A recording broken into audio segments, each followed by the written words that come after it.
环球时报报道呢，从5号早上9点开始，泰国对泰缅边境设跨境电栅的缅甸的5个地区呢，进行了断电、断网、断油。也是同一天，泰国总理佩通坦抵达了北京，对中国呢展开正式访问。怎么看这个事儿啊？首先第一，今天中国老百姓的强烈关注就是中国国家努力的方向，打击缅甸电栅就是一个典型例子。那么关于打击缅甸电栅呢，有一个关键点，大家要知道，咱们这几年看的缅甸电栅其实是分成2块的。之前是缅北，而缅北的电栅园区，缅北果敢的4大家族犯罪集团已经被中国公安机关和缅甸执法部门彻底铲除了。那么这个呢，是中国公安部有关负责人向央视新闻介绍的，就是缅甸电栅它不是中国没管，而是它的老巢在缅北的那些各大园区已经被彻底铲除了。那么今年因为演员王星而被大家再次关注的缅甸电栅是妙瓦底地区，妙瓦底在缅甸的东南部，所以它和泰国接壤了。之前缅北的电栅园区是依托和咱们接壤，它是2块。那么现在妙瓦底地区的电栅园区呢，恰恰是之前被打掉了的缅北电栅园区死灰复燃，还有些人想重操旧业，想继续电栅，但是缅北已经彻底摧毁了，而且现在是高压态势，所以它只能流向妙瓦底。那么它是这么个过程，所以妙瓦底电栅园区呢，一定也会完蛋，因为它挑战的是14亿中国人民、14亿中国老百姓的强烈关注，就是今天强大中国的努力方向。1月22号，中国昆明呢召开了澜沧江湄公河峰会，缅甸、泰国、老挝、柬埔寨、越南代表都同意共同打击缅甸境内的电栅犯罪。那么任何国家、任何势力都别小看中国老百姓的强烈关注，这个叫中国的民心。第二呢，在泰国总理佩通坦访华的同时，泰国的副总理普坦宣布对缅泰边境地区断网断电，那个副总理啊，同时他也是泰国的国防部长，他说了一番话，那个话里边的信息量很大。你像他说4号和访问泰国的中国公安部部长助理刘忠义有过会谈1个多小时，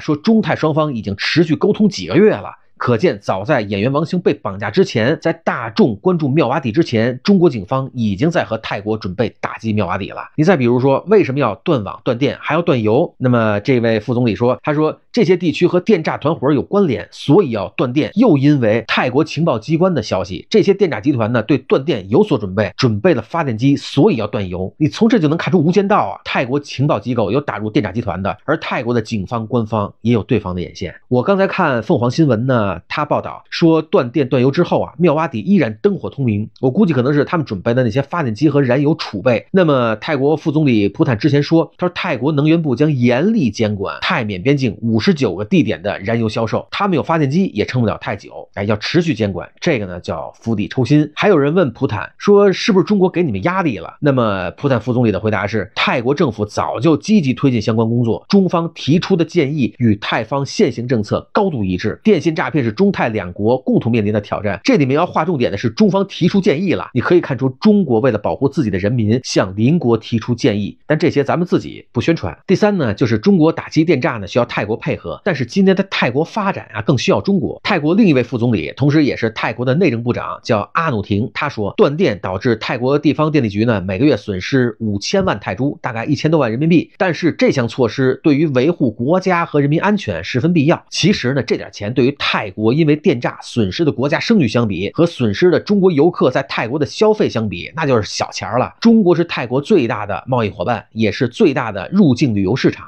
那么泰国学者统计，2024年呢，中国游客超过670万人次，所以哪个是西瓜，哪个是芝麻，人家分得很清楚。那么这一次呢，泰国总理佩通坦带着8名泰国部长访华，要签署15项谅解备忘录，要推动贸易、投资、人工智能等等领域的合作，要加强和中国之间的长期投资伙伴关系，在电动车、半导体、数据中心这些对泰国绿色和数字化转型重要的领域进行合作。还有呢，泰国的高铁项目啊等等，这都是中泰双方发展都是有益的。那么也正是因为中国现在自身实力逐步提高，你对邻国的影响力才会逐渐增强。泰国其实只是其中之一，相信呢，随着中国实力的提高，这种影响会覆盖越来越多的国家和地区。